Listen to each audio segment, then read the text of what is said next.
Hello, everyone. My name is Dr. Saundra Williams, and I'd like to welcome you to my presentation here at the Comeback Champion Summit. I'm so excited to be with you today, and I want to bring you some information about how to work your job until you're able to live your dream. So if you'll go with me for a second, and I have a PowerPoint presentation, so I want to be able to share my screen with you. So hopefully you're seeing my screen, and let me turn this into the presentation style. There we go. So how to work your job until you can live your dream. And so you may ask, well, why is this important? Why is this important to me?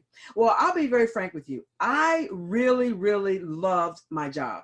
I really loved my job. I liked what I was doing. I was senior vice president for all 58 community colleges in the state of North Carolina. I was a C-level executive, had so many things happening, was involved in so much around the state, but I knew there was more. I knew there was more that I really wanted to do. I knew there was more in terms of the gifts that were inside of me, and I wanted to do more, but I didn't want to leave my job. I wasn't ready to leave my job yet. So I just began to ask the question, how can I use what I have on the job as I begin to move forward to live the dream? And I'll tell you about the dream a little bit later on. So here's a little bit more about me. Again, my name is Dr. Saundra Williams, and I am now the CEO of the Vision Building Institute, but I'm also an award-winning leadership coach, mentor, and leader. I'm an experienced professional mentor. I'm an ordained minister in the Full Gospel Baptist Church Fellowship International. I have over 30 years of leadership experience, over 25 years in ministry teaching and leadership. 16 years of those was as a C-level executive.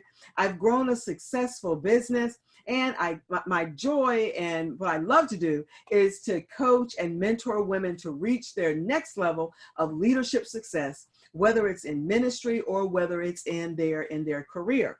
So when the Vision Building Institute came, because like I said earlier, I knew there was more that God had for me, and I really, really wanted to step into it. Now, I'll talk a little bit later on in the presentation about how I didn't want to leave my job, but when I did leave my job, one of the things that I did was to found the Vision Building Institute.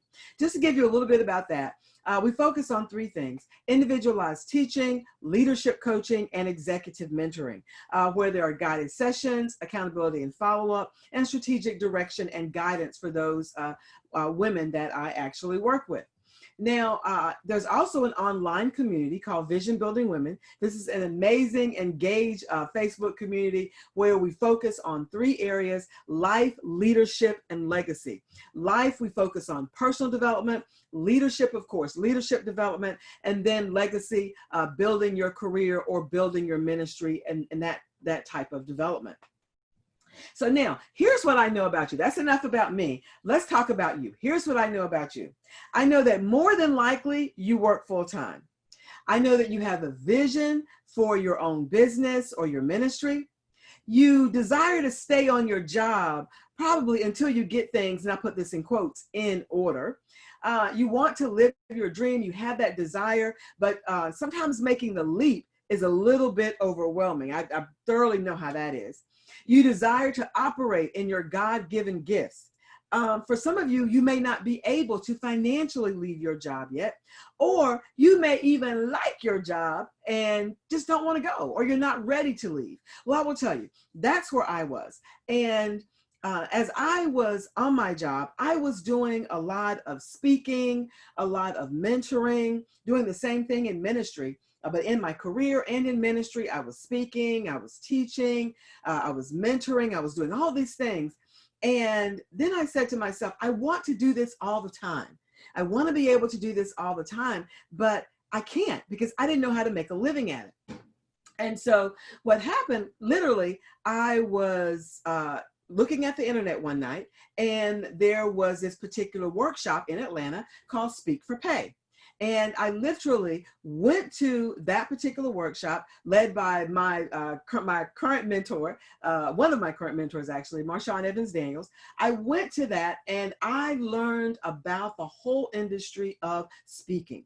of speaking, of coaching, of mentoring, of consulting. I didn't even realize all of those industries existed. But the big thing I didn't know was that I could take what I knew and what I love to do and be able to do it. So again, I want to show you how you can work your job until you can live your dream. Because I had the dream of being full-time speaker, full-time coach, full-time mentor, but I had to get prepared for that. It's not something I could just, okay, I want to do it today, and then I'm going to walk away from my six-figure job on tomorrow, because that's where I was. So the question became, how do I know when it's time to leave? How do I know that it's time for me to walk away from the job, walk away from the money, walk away from the security of a check every single month, all right? How do you know when it's time to leave? Because once you know it's time to leave, then you'll know how you actually prepare to leave. So this is where I was. I was making presentations to boards, okay? So being a C-level leader, you're always making presentations to boards, making presentations to government, okay? I was a commencement speaker. I can't tell you how many commencement speeches I have done. Being at the C-level, for all 58 community colleges, you do commencement speeches all the time. So I was doing that. I was an award-winning leader. Here I was the College of Sciences at North Carolina State University. I was the College of Sciences Alumni of the Year. Here I was the university's Alumni of the Year. So I won that award. The award I loved the most was when North Carolina named me their Technology Woman of the Year. And that was a wonderful honor because I was over technology for the 58 community colleges. But there was still something missing. I knew that there was more. I knew that everything that I had inside of me that I had been giving for so long to community colleges, and keep in mind, I loved it. I loved what I did, but I knew that everything that I had been giving for so long, that there was more, but I didn't know how to reach out into it until I stepped into that particular workshop and learned that really that Ephesians 3:20 was for me, that God was going to do exceedingly and abundantly above all I could think or imagine.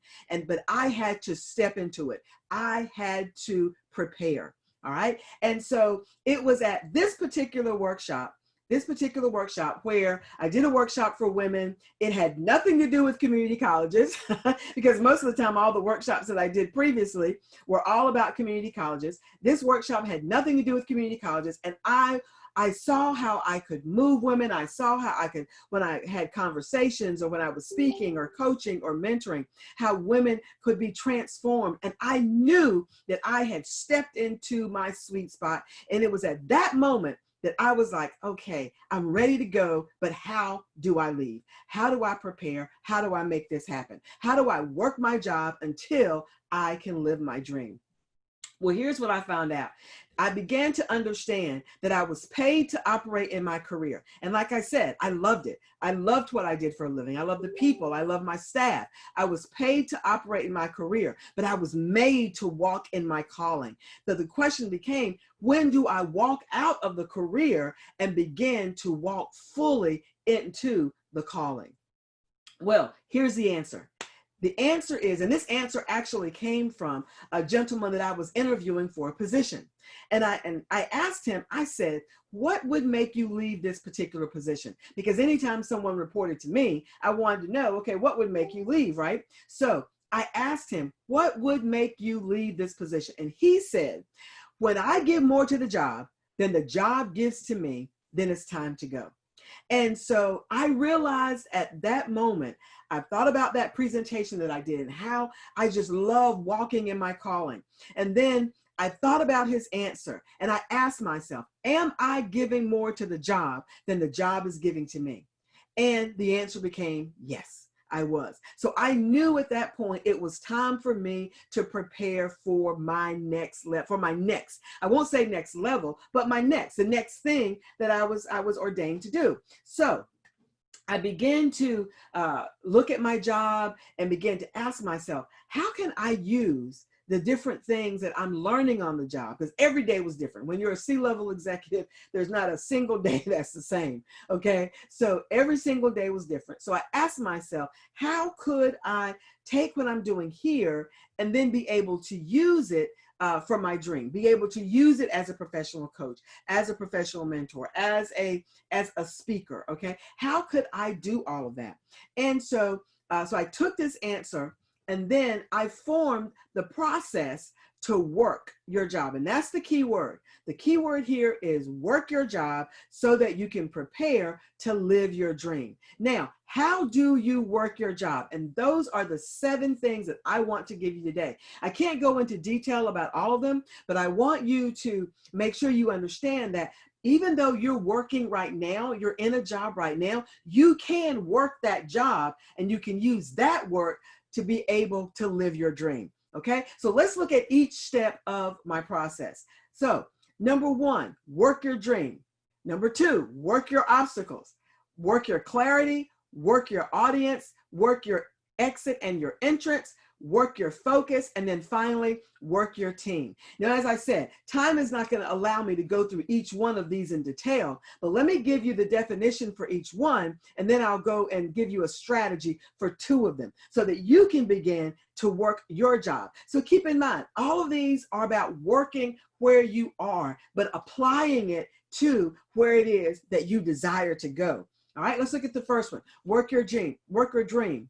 You need to understand your purpose, your vision, your calling, and your assignment. Like I said, I can't go into these in detail, but it's important that you understand where it is that you desire to go. What is your purpose? What's the vision that you have for your life? What is the calling on your life? And what's the assignment that you have that's been given to you in this season?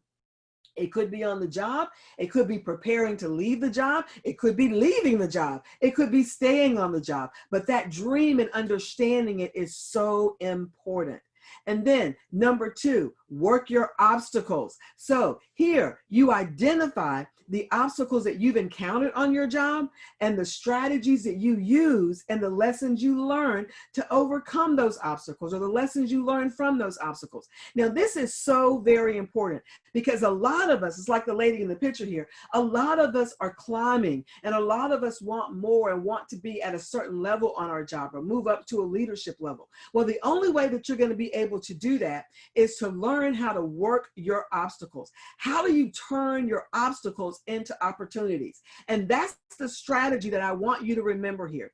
Turn every obstacle at work into an opportunity for your dream. Some people call this resilience, but I call this truly and making it an action, so that you literally look at every single obstacle and you ask yourself, how can I turn this into an opportunity so that when I get ready to step out into my dream, I can use what happened here into my dream. Okay, so I'll give you an example. I had to meet one day with my president, and he told me that I was not following his vision.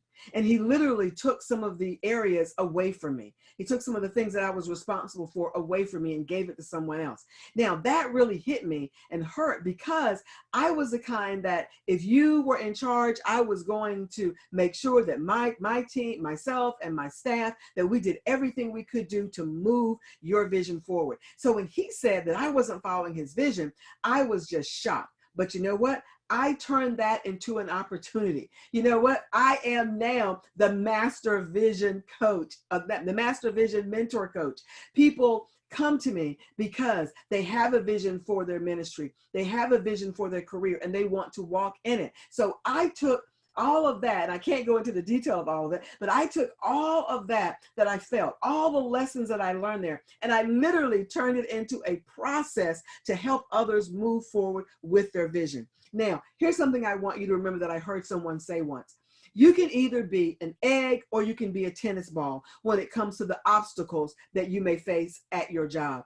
An egg, when you throw it against the wall, it breaks and it goes just everywhere. It's no longer of any good, right? But a tennis ball, you throw it up against the wall, what's going to happen? It's going to bounce back. And that's what I want you to learn to do with the obstacles that you have on your job. Use those obstacles as bounce back obstacles so that you turn them into opportunities and you use them in your dream. You use them as a part of moving forward to the dream that you know that's in front of you. So again, the strategy: turn every obstacle at work into an opportunity for your dream.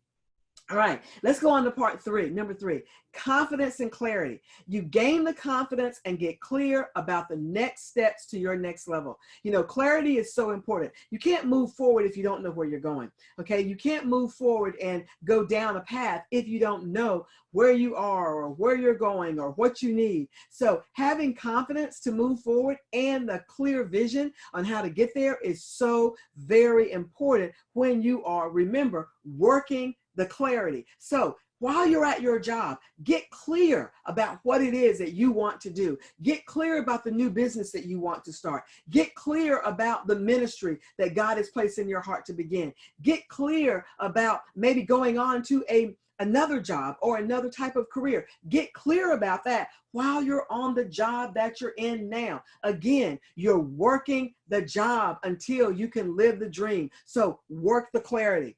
The next one, your audience. Get clear on who it is that you're to serve. Know exactly who it is that you are to serve so that when you do leave your job, that's if you leave your job, again, some of you may not, but when or if you leave your job, get clear on who it is you are to serve and do that while you are at your job. Begin to ask yourself, who are the people that come to me? Who are the people that ask me different kinds of questions that may not be job related? Okay, who are the people that need my advice for different things?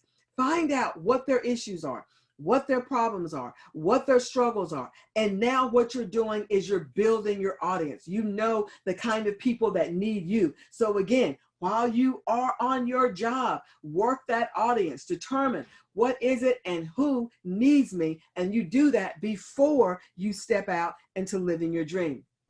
The next one, and this is so very important, work your exit and your entrance. Well, what does that mean? That means that you need to develop a strategy, an exit strategy to leave from your job and then enter an entrance strategy to enter into your dream. Now, keep in mind, you can develop an exit strategy on your job and actually do the entrance strategy for your dream while you're on the job, because a lot of us are dualpreneurs, okay?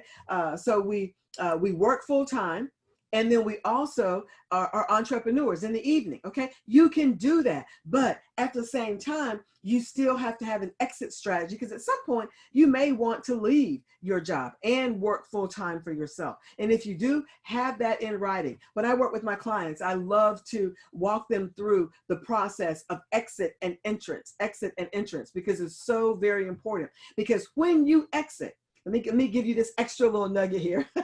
When you exit, you want to exit with something more than just a line on your resume. What are you exiting the job with? Okay, what skills, what competencies, what abilities, what are you exiting with the job with? And then you want to take that and enter into the next that you're going into. So here you want to work your exit and work your entrance. All right, the next one. And this is one of my favorite ones, because this one is where you're determining the areas of commitment to yourself. You're focusing on you. This is so important, because when you are working your job to live until you can live your dream, while you're working that job, what are some things that you can do for you? How can you focus on you? What kind of professional development can you take while you're working that job? Okay, you know, some people call this component the silent investor. All right, I don't call it the silent investor. It's a great name. I don't call it that, because I'm the investor. I'm going to invest time in me. I'm going to invest where they may have a professional development workshop and I'm going to go to it, or there's a conference that I may not normally go to, but I want to learn something new, so I'm going to go to that. So focus on you. This is so very important. And you do that, what? You do it while you are at work so that you'll get in the habit of continuing to do it when you're walking into your dream. And here's the thing, don't wait. And it's another, I love to give nuggets, y'all. Okay, so here's another nugget. Don't wait until you walk away from the job to start getting some coaching. Get some coaching while you are on the job. That's a way of working your focus. You're focusing on you. Get some coaching while you're on the job, and that way you'll be able to literally know what you need to do, know how you need to do it, put a timeline together and know when. And that's focusing on you and focusing on your business. Now, the last one is work your team.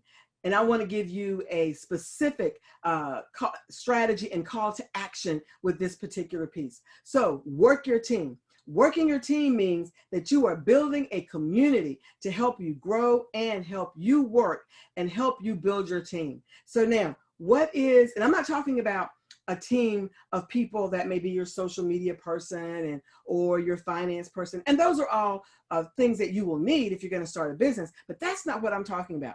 Here, I'm talking about establishing your own personal mentor network. This is the biggest job strategy or work your job strategy that you will undergo, because I will tell you, mentors take you further faster. Okay, coaches take you further faster, but you need to establish your own network of people to help you do this. Now, here's something I want you to remember is that you need someone in every single area of your life that can mentor you in that specific area.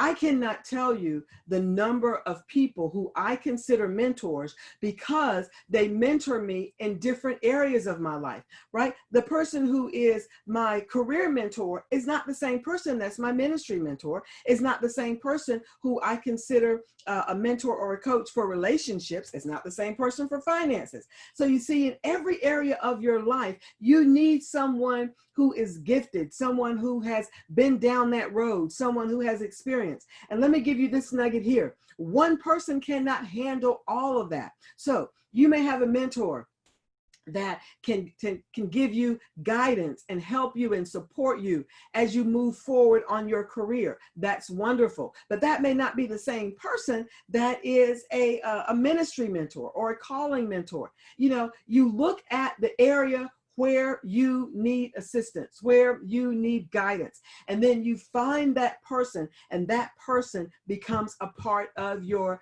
mentor network. Now, let me tell you something. When you get to the level where you're talking about professional mentoring, and that's the call to action I have for you to establish your personal mentor network. When you get to this level of getting people and you want them to work with you in a specific area, it's not, let me call them on the phone and can get a couple of minutes. No, it is preparation. It is setting an appointment time with them. It is going through goals and the kinds of things that you want to reach and how they can help you. So establishing your personal mentor network is not the thing that we used to just let's go for some coffee. No, I'm talking about truly having someone to pour into your life from a specific area. Remember, we said, these are just some areas I put here for the purpose of this presentation, but there could be other areas in your life, okay? So I know people who have mentors that help them in terms of raising their children. I know people who have mentors who help them in terms of marriage. You know, my husband and I have been married for 30 years. So we have mentored lots of couples on the ins and outs of marriage and that sort of thing. So, and the same thing for ministry. I've been in ministry for about 20 years. And so when you've been in ministry that long, you have people come to you and ask for your guidance. So, but they don't come to me. Those people don't come to me about marriage. They come to me about ministry. There may be some crossover, but what I'm trying to get you to see here is that when you establish your own mentoring network, your personal mentoring network, then you have a group of people that you call on. So I would tell you, and this is a call to action again that I have for you, establish your own personal mentor network, and then you work that. Here's the key. Establish it before you leave your job. work it before you leave your job. One of my great mentors is someone who was my previous president at the community college system, and he's still a mentor today. And I'll tell you the story, and then we'll be at the end, almost at the end of the presentation. So he would have me go with him different places and ride with him. And he was an old white male. And I would say to him when he would come upstairs and say, Saundra, I want you to ride to this presentation with me. And I would be like, you know what, I've got work to do, but he's the boss. Let me go ride with him. And while we were in the car, he would teach me, he would mentor me, he would say so many things to me that I didn't know, because I had never been a senior vice president for something as large as a community college system, but he was mentoring me because he wanted my success. He wanted me to be successful. And that's what everybody in your mentoring network is for you. They want you to be successful. And then one day I finally asked him, I said, you know, why do you do this for me? And he said, because you don't have someone like me sitting at your table every night. Okay, you need this kind of help. You need this so that you can be successful. You need my perspective. So what am I saying to you? Everybody in your personal mentor network doesn't have to look like you. They don't have to know everything you know. As a matter of fact, they should know more than you, right? Especially for the area that they're mentoring you in. So when you think about your personal mentoring network, don't go get the girlfriend that you've always known all these years. Get someone who's been there, who's done that, who has experience, who is established and can truly mentor you in that particular area. So that's the call of action that I have for you. So I would love to stay in contact with you. So for those of you that would want more information about this, how to work your job until you can live your dream process, please contact me on LinkedIn. I'd love to give you more information. And I'd love for you to go to my website. And it's actually in progress right now. But you can enter your name and your email so that we can stay connected via email. I would love to do that. So finally, remember, I thank you so much for this opportunity. And I hope that as you are working your job, remember, the dream is coming. So every single day, find something so that you can work your job until you can live your dream. Thank you.